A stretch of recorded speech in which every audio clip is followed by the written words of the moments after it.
there was a summary on vectors. In fact, I'll go ahead and add a page. So for vectors, x is your position in the x direction. Dx dt is your velocity in the x direction. Is that okay if I do that? And then y is your position in the y direction. V sub y, let me do it this way, dy dt is v sub y. And if you want the acceleration, then it's the second derivative. It's a vector, so you have to keep them separate. So it's easier than what you guys want to do. You want to take the second derivative of dy dx, but it has nothing to do with that.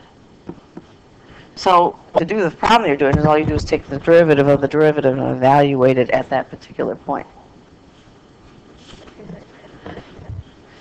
So what's dy dx? That is not the velocity. It's dy dt over dx dt.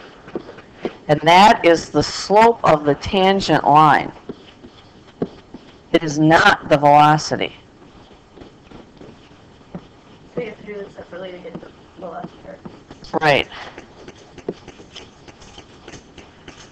And if I want the equation of, I think I got everything then. If I want the equation of the tangent line, I'm going to have to use the fundamental theorem of calculus, but I want y minus y1 equals dy dx. This dy dx, and it's x minus x1. So if you're given the velocity dx dt, to find the x position, you're going to have to integrate dx dt from a to b. And by the fundamental theorem of calculus, that's x of b minus x of a. Because it's rare that you're going to start at 0. I don't know where we're going to start. What are those guys doing? Because he slides. He's got fat little legs. So that's what you need to know about. I'm going to put that ahead of there. That's what you need to know about vectors. I don't think there's a lot more to know about it. So you're just going to keep them separate? You have to keep them separate. So let's. So I think what you're doing is making it harder than it is. So to find the acceleration, I'm going to use my calculator, and I just want the second derivative of this. And you could do it by hand. Some people did.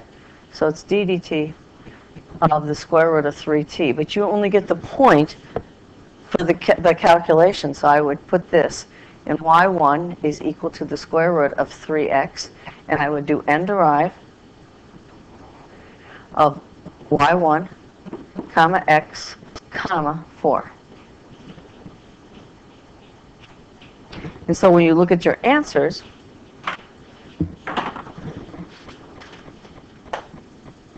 you only get 1 point because it was a calculator problem, so it was easy. But make sure you are in radian mode now, yeah, especially since I have the cosine over there. What are you guys doing?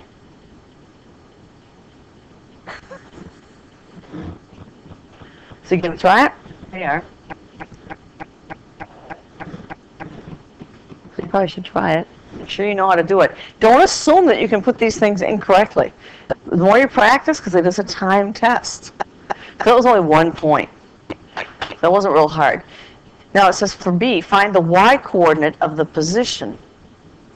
Well, I'll show you. Okay, and I want the y coordinate at t equals 0. So I'm going to use the fundamental theorem of calculus, and this is used all the time. So if I integrate dy dt, I'm going to leave it that way, fine, dt, from 0, and I know something. I know that when t equals 4, I know that my y position is 5. So I'm going to integrate from 0 to 4, because this is going to give me y of 4 minus y of 0. Just subtract 5 minus 1. Yeah, it all depends on how you do it. So I'm going to integrate whatever that y was. And I think they call it y prime of t dt. And it's equal to y of 4, which is 5, minus y of 0. So if I put this on the other side, y of 0 is equal to 5 minus this integral. And again, it's a calculator problem. So did anybody try to integrate that? I don't remember. Oh, yeah. So it's like FNINT. Yeah. Well, it's 5 plus that. Did I do it wrong? Oh, they went from 4 to 0. That's fine. I went from 0 to 4. Because they went from 4 to 0. I went from 0 to 4. Remember, if you go 0 to 4, Oh, yeah, okay, sorry. A to B is equal to minus B to So if I A. went from 0 to 4, I would just... They'll have a minus sign there, and you should get that. Okay, let's see if I got it. Then they won't mark off for not having the dt. But really, nothing makes sense without the dt. So you get, you're going to get the fact that you're going to integrate this for 1 point, it looks like to me, and then you get a point for making sure you add in your initial condition, and then 1 point for your answer. So that's 4 points. That's half the problem. You should be doing it. I'm making sure everything you're saying is going in my brain. Is it going into your brain? Yeah, it is. Well, there's a video. How do you find the speed? Is that the square root thing? Yes. Because, let me draw it with a vectors. dy over Because dt the squared? speed, remember the speed is the absolute value of the velocity. So if I have my velocity in the x direction, and then my velocity in the y direction, this is the resultant vector, v. And if I want to know the magnitude of that, I just use Pythagorean's theorem. So v, the speed, absolute value of that, is equal to the square root of dx dt squared plus dy dt squared.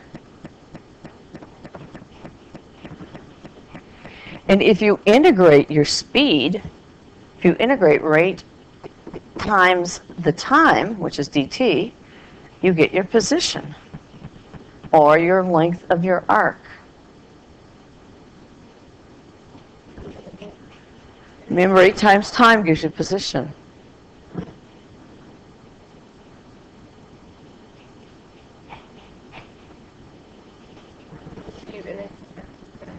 So, to do part C, then 3.5, and that definitely is the graphing calculator problem, is the square root of dx dt squared plus dy dt squared. And you just see it in the chat. Right. It's not that hard, though. But what you have to do is you have to know those basic facts. Same thing with I did with the polars. And then, what's the next thing? Find the total distance traveled by the particle. Well, that's just the integral of that. It's arc length. So it's the integral, was it 0 to 4? Yeah. Of the square root of, and almost, this has to be in the calculator section. It's so hard to write these problems so that you can integrate that because of that square root. So I kind of hope we have a vector problem because they're just like this. If you look at all of them, do them all, and you will walk in there and you're just going to go right to it, and you'll be done in 10 minutes, less than 10 minutes, and have much more time for the problems that you have to actually have to read. You walk through the algebra and part C. How much? Okay, the graphing calculator part. Yeah. How do you, Okay, what's the xdt? square root of So square root of 3t squared, so it's 3t plus, and what was the other one? 3 cosine of t squared over 2. And you have to be really careful how you do that when you enter it. I would square it first. People who did the parentheses messed up the parentheses and got the wrong answer. And so I would just put this into y1 and this into y2, or subtract them.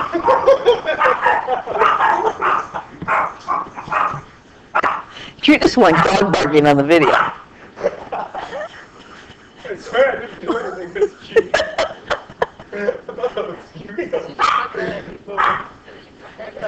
If you want me to use my calculator and put it in. Yeah. For part A, you guys,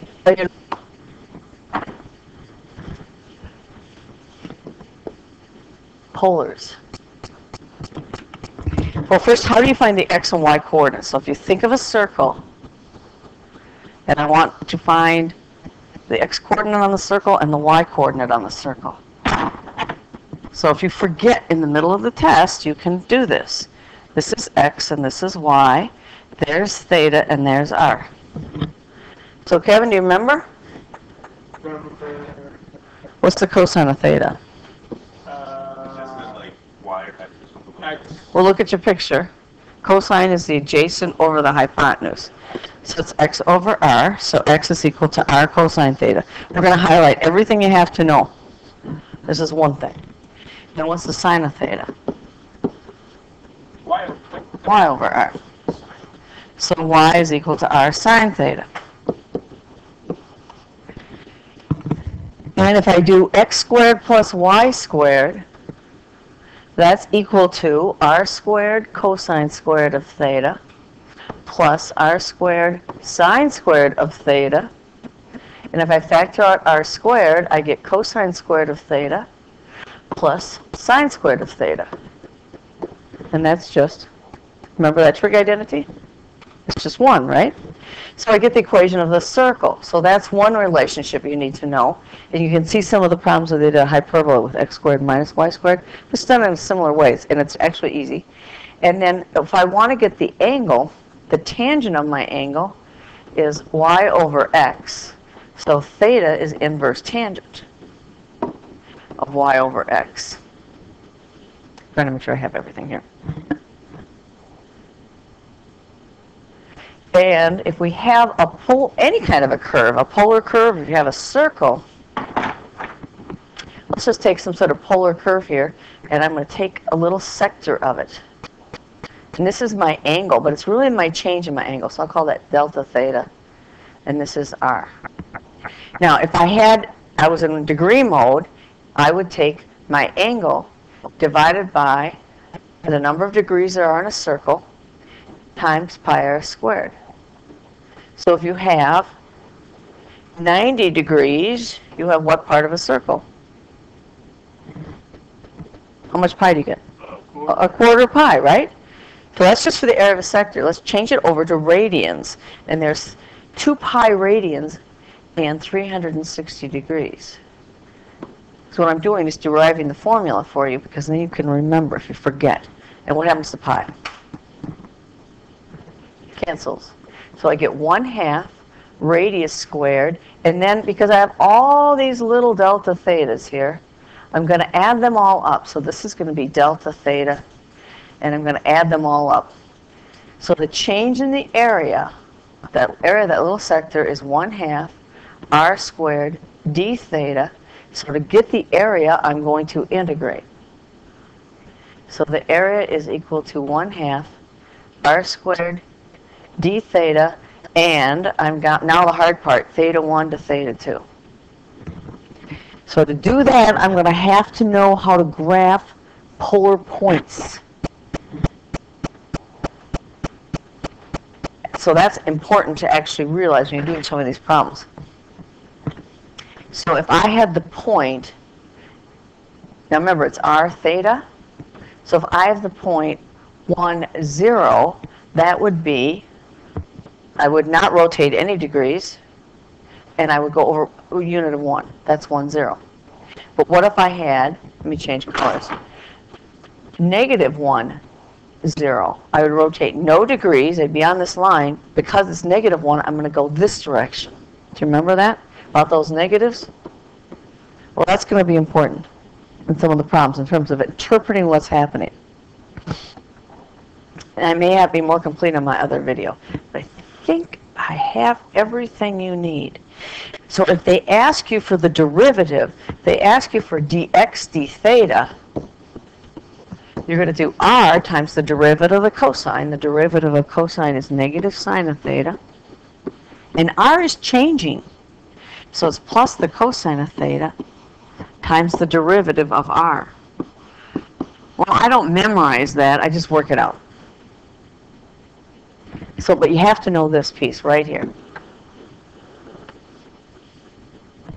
You have to know that x squared plus y squared is equal to r squared.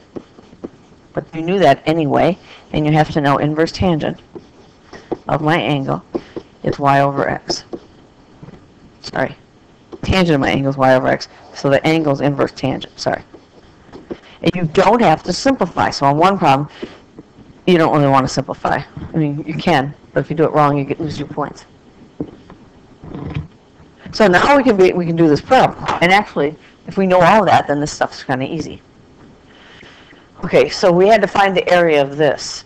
And the hard part to me is to separate this. This is a circle here. And I want to find the area. So you know what? I know this area by non-calculus techniques. Probably could do 1/2 r squared d theta anyway if I wanted to. But what part of a circle is that? This is 2 pi over 3, and this is 4 pi over 3. So do you remember? Do you remember 2 pi over 3? How big is pi over 3? 60. So there's one of the pi over 3s, and if I go over another 60, that's 2 pi over 3. Well, if this whole thing is 60, how big is this little piece? 30. That's right. So this is 30. That's 30. So I have 60 plus 180 degrees out of 360. That gives me the fraction of the pi I'm going to eat. And then I'm going to times it by, so that's 240 over 360 times pi r squared. And r is 2. Because it's the polar curve, but I can do that with regular old geometry.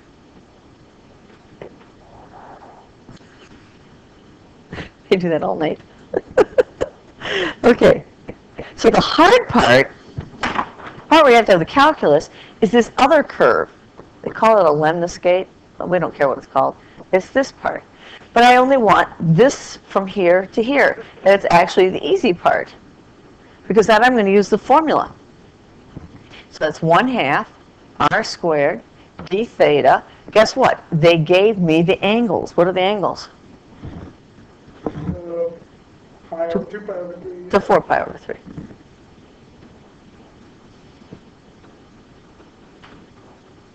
So that would be equal to 1/2. I want to make sure I get full points, so I'm going to put in r, or at least draw an arrow what r is, so that the grader knows that I knew what r was. And do we have to actually integrate it? I think we do. And this is, because it's question 3, it is a calculator problem.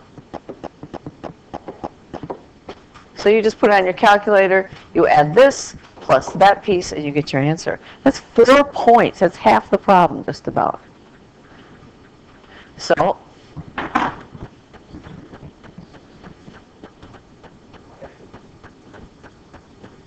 you get 1 point for this piece, and you get 1 point for this piece, which is really easy because that's r squared d theta, and then 1 point for the 1/2 with those constants, and then 1 point for your final answer. That's almost half the problem. That wasn't that bad. And then the next part, none of these are bad. Once you start doing them, but don't just say, okay, one problem's okay. Do a bunch of them, and your confidence will grow. And this looks terrible, but it isn't terrible. It says a particle moving with a non-zero velocity, given by r equals 3 plus 2 cosine theta, has a position x and y. The particle moves along the curve so that dr dt equals dr d theta. Find the value of dr dt. Well, if I want to find dr dt, I want to find dr d theta. Okay? I'm not even trying to find x, am I? Oh, I just want dr d theta. What's dr d theta? R equals 3 plus the 2 cosine of theta. And by the way, this is a calculator problem, so you could just put it on your calculator. What's dr d theta? Because I can do this by hand easily. Do it on your calculator so you don't get it wrong. What's the derivative of 3? And all the cofunctions are negative. And where are we going to do this? At pi over 3, right? Now you can do this all on your calculator, but to me it takes less time to do this. Minus 2 times the sine of pi over 3. And I think, I've been told you can leave it sine of pi over 3, but we need to know that anyway. How many degrees is pi over 3? It's 60, right? So there's 60. There's 30. So the side opposite the 30 is 1. That's 2. That's square root of 3. So what's the sign of pi over 3? Square root of 3 over 2. That's right. So the answer is negative square root of 3. And I know that's correct because I've done the problem today. Now, the RD theta is what kind of a number?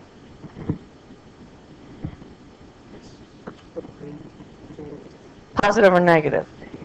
Okay, and it said the RDT is equal to d rd theta, which is going to be negative square root of 3. So Now, this is a radius is decreased. yeah, this is the length of the radius. So I would give a little bit more. If the radius is decreasing and r is positive, so we're okay. The radius is decreasing. I don't know if they're going to be picky about that. So if the radius is decreasing, what's the particle doing? It's moving closer to the origin. Because remember, the radius is the distance from the point to the origin. So the point is getting closer to the origin.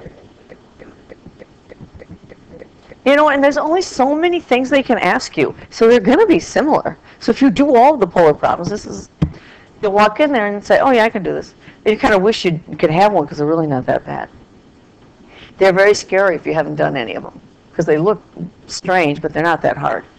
And the interpretation is not that big a deal. 1 point. Wait, this is the last Oh, I'm on the wrong one. Yeah. Where did it go? The people come earlier this year. Yes, this is a repeat. So we'll have 2 videos up there. Okay, so there it is. And the interpretation is particles getting closer to the origin. Not just that the radius is decreasing.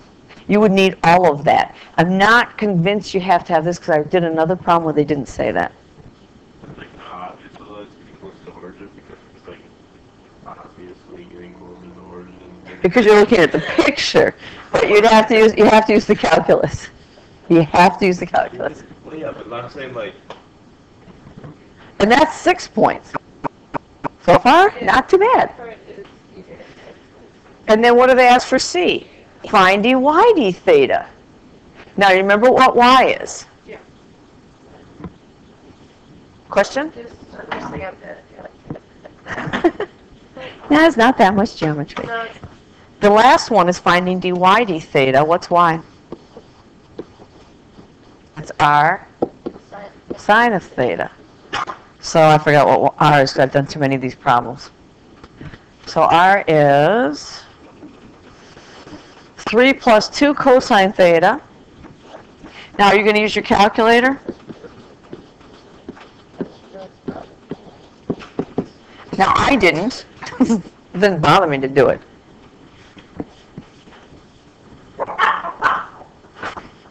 And theta is pi over 3. You can use your calculator to do this. I just plain did it. What's dy d theta? Now, if you have enough time, you can do both ways and double check. It's 3 plus 2 cosine of theta times the derivative of sine. Cosine theta. You should be doing it.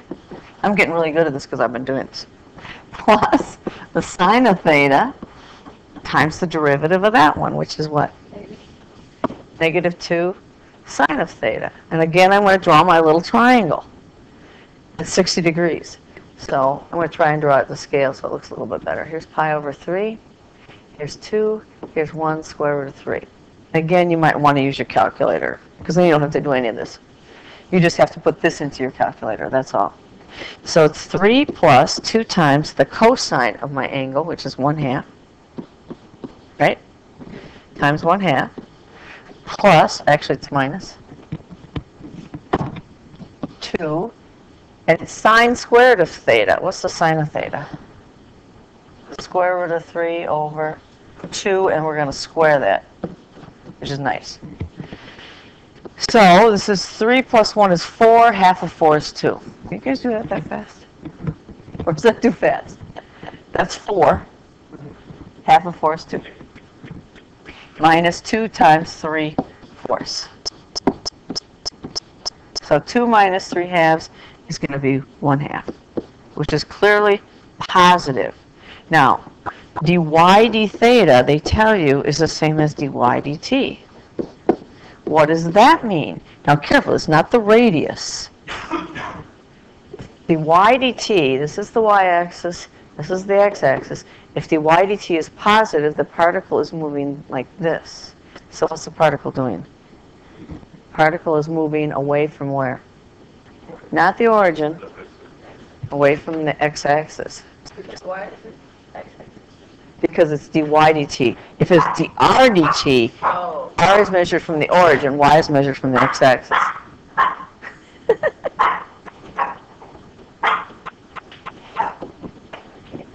Is that all I had to do?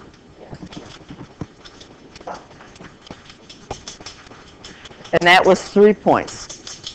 So it's really important to know that y is equal to r sine theta, because you get a point for knowing that. Remember that one sheet that I had there with all that stuff written up there. And then you just put it on your calculator, you find it, or you do it by hand like I did, which you should really use your calculator. And dy dt is positive, and so it's moving away from the x-axis, and y is positive. Even if it's y negative, it's still be moving away from the x-axis, I would think.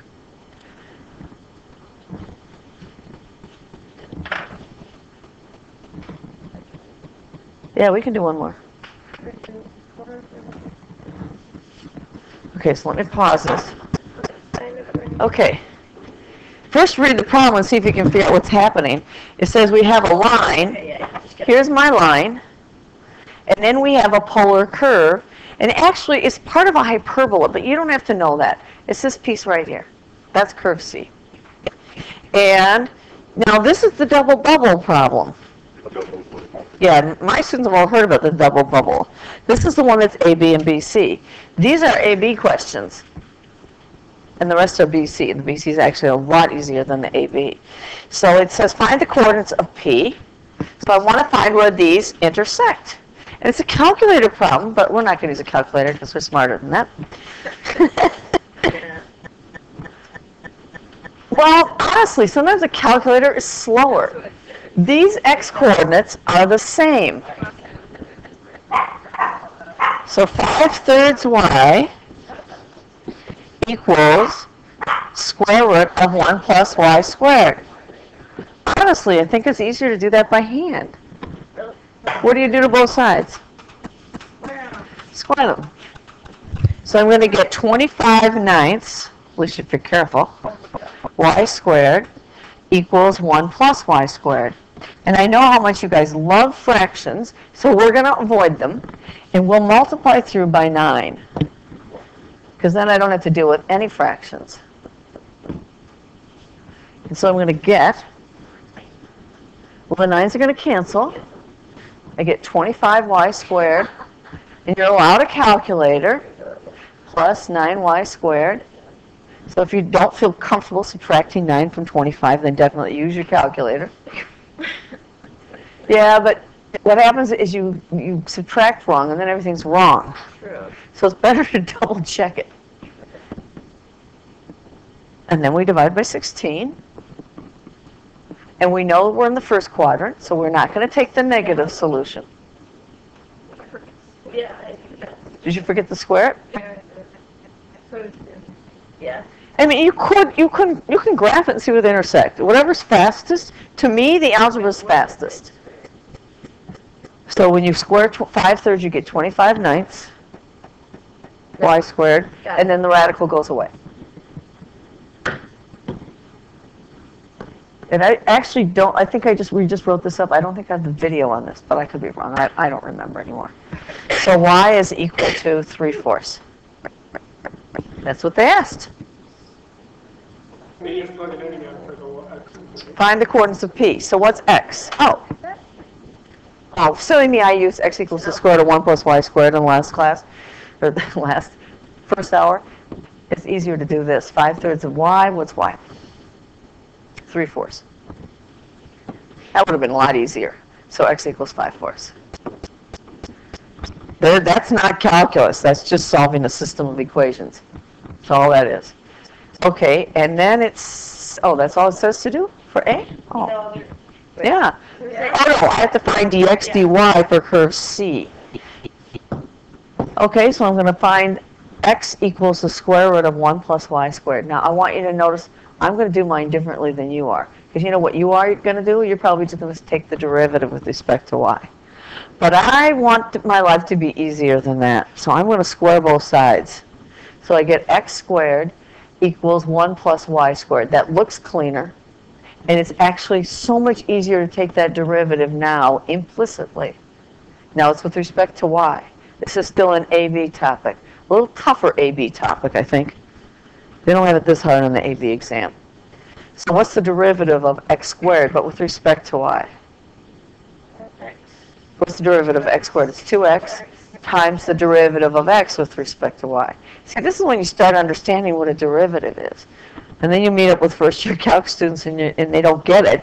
And you're going to be frustrated with them because you're going, well, you have to say with respect to.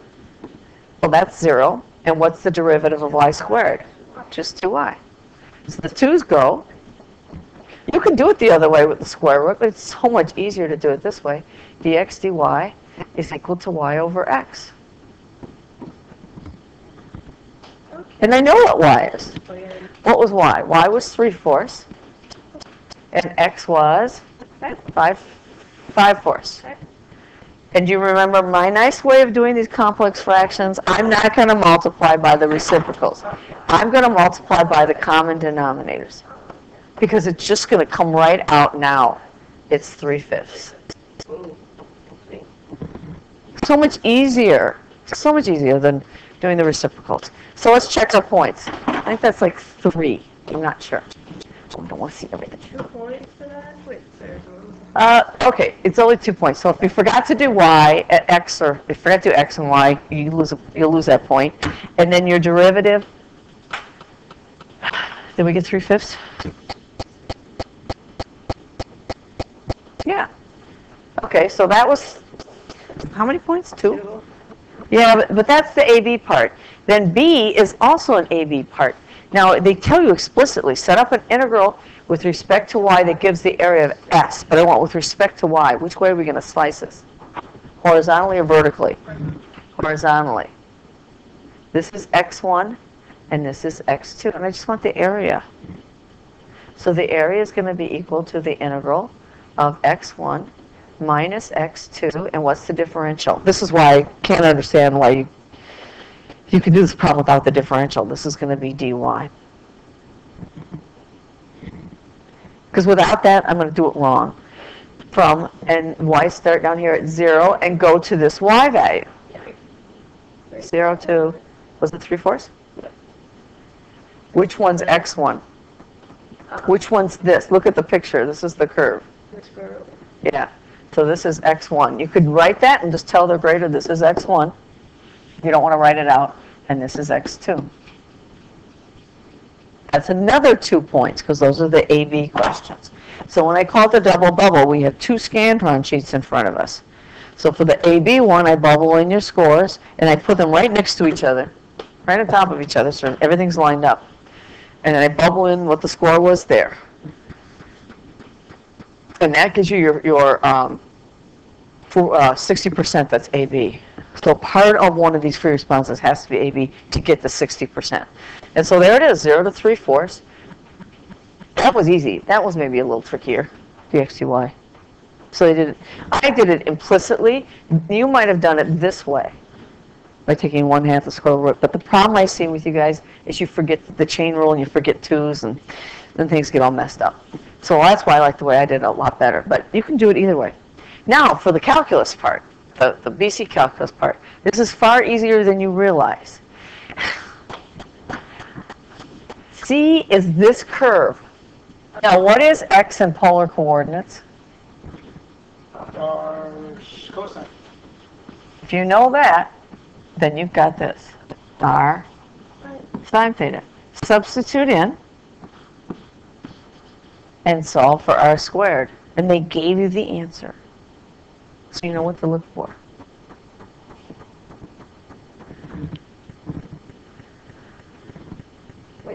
You should try it. It takes 2 seconds. Oh. That was, I don't know how many points.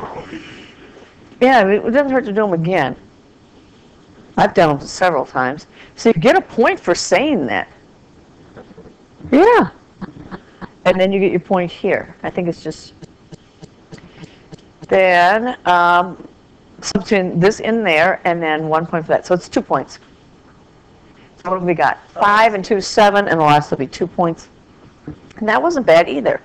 Use your polar equations to set up an integral expression with respect to the polar angle. I want the area of S using polars. Okay, there's one place that's hard. What's the formula for the area? No, it's 1/2 r squared d theta. And we know what r squared was. It was 1 over, what, cosine squared of theta minus sine squared of theta? Squared d theta, and we're obviously starting at what angle? This isn't it gives us we found our square, didn't we? So don't we not need the square again? Oh, you're right, sorry, squared. Thank you. Oh, It's already, that is r squared. That's why they gave it to you. Right. And what angle are we starting at? Uh, Starting down here. 0. Check it. How do you know what's going to be right? When theta equals 0 here, cosine of 0 is 1, and that's 0. So r squared equals 1, so r equals 1. And that's correct. That's at 1. So theta equals 0, and then you're going to rotate to this angle to this one. This is where you have to use that other last information about your angles. So it's 0, and you remember that the tangent of my angle is equal to what? Y over x. Could you write it this way? Inverse tangent of y over x, and what was y? I always get these two mixed up. 3/4 over x, and x turned out to be 5/4. Could you just leave it like that? Yes, you could. Doesn't matter. That's full credit. That's full credit. I know. It is ugly. And you multiply by 4, and you get inverse tangent of 3/5, and that's how they left it. And you get a point for this. That was pretty easy, and a point for this inverse tangent of 3/5. do you mind saying forward and why those are the limits? Oh, for this? Yeah. Because you're starting here, and did they give us, they didn't give us any angles. Usually they give us the domain, which is nice. But how do you get this point right here? You either could solve or you can just try theta equals 0. And remember, it's this equation you're going to work with. So solving's a little trickier.